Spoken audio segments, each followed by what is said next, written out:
اس ہستی نے سب سے پہلے 1974 میں اسلام آباد آ کے مرکز میں اور کیپٹل میں جامع اہل بیت کی تاسیس کی، جابر بن حیان ٹرسٹ بنایا اور اس کے تحت اسوہ سکول سسٹم بنایا، جہاں ہزاروں طالب علم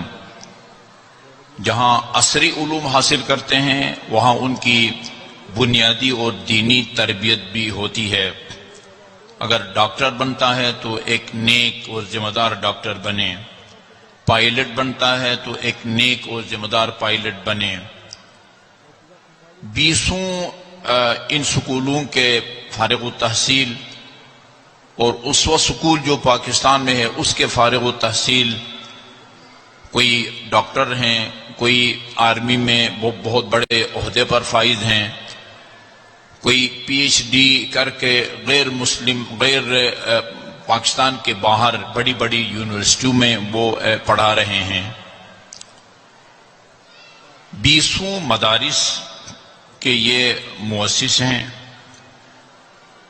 کہا جا سکتا ہے پاکستان میں مساجد کی انہوں نے جال بچھائی ہے، اسلام آباد کے اندر، لاہور کے اندر، فیصل آباد کے اندر۔ 2005 میں جو تباہ کن زلزلہ آیا خصوصاً کشمیر میں، وہاں متاثرین کی انہوں نے امداد کی، مکانات ان کو بنا کے دیے، سیلاب زدگان کی میں کے جو متاثرین تھے ان کی انہوں نے مدد کی۔ اس سیلاب کے نتیجے میں مومنین کے جو مکانات منہدم ہوئے تھے یا مساجد شہید ہوئی تھیں، ان مساجد کی وہ تعمیر نو کی، ہسپتال بنائے۔ ابھی ایک اسلامی یونیورسٹی کے نام سے ایک عالیشان یونیورسٹی اسلام آباد اہل بیت کالونی بنا کے دی، ایک گھر بنا کے نہیں دیا، ایک سکول نہیں، اہل بیت کالونی کتنے 60 مکان پر مشتمل ہے، اور ان متاثرین کے لیے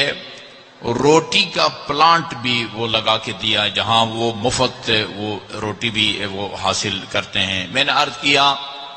یہ ایک فرد واحد کا کام نہیں ہے، ایسے کام حکومتیں کرتی ہیں، کالونیاں بنا کے دینا، ہسپتال بنا کے دینا، یونیورسٹی بنا کے دینا، یہ ایک فرد واحد کا کام نہیں ہوا کرتا۔ ایسے کام وہی غیر معمولی شخصیات کی قسمت میں آتے ہیں جو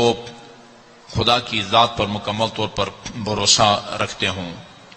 فضیلت العلامہ السید مرتضی الموسوی، وہ ایران کے ایک شہر کے یہ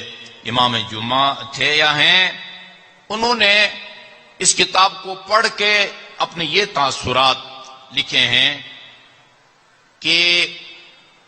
میں بڑے وثوق کے ساتھ اور جرأت کے ساتھ یہ کہہ سکتا ہوں کہ مولا اور ولی کے معنی پر مشتمل یا اس موضوع پر لکھی گئی کتابوں میں سے ایک بہترین کتاب شیخ محسن علی نجفی کی النہج السوی فی معنی المولا والولی ہے، جو مولا اور ولی کے معنی میں لکھی گئی ہے، اور اسی طرح مخالفین کی جو آراء ہیں ان کی تردید اور ناقابل تسخیر دلائل سے مخالفین کے شبہات کا انہوں نے جواب دیا ہے۔ ان کی خدمت ہے وہ ترجمہ قرآن ہے۔ آپ کی نظر سے گزرا ہوگا، یہی قم سے ایک رسالہ چھپتا ہے ترجمان وحی کے نام سے۔ اس ترجمان وحی کے اندر میں نے پڑھا، ظاہر ہے کوئی لجنہ بٹھایا ہو گیا، کمیٹی بٹھائی ہوگی، جس میں بر صغیر کے جو اردو ترجمے ہیں قرآن کے ان کا موازنہ کیا گیا ہے۔ بر صغیر میں ہند و پاک میں جتنے بھی قرآن کے اردو میں ترجمہ کیے گئے ہیں ان میں موازنہ کر کے شیعوں میں بہترین جو ترجمہ قرآن ہے وہ شیخ محسن علی نجفی کے ترجمہ کو قرار دیا گیا، یہی قم سے۔ اور اہل سنت والجماعت میں وہ مولانا ابو الاعلی مودودی کی کتاب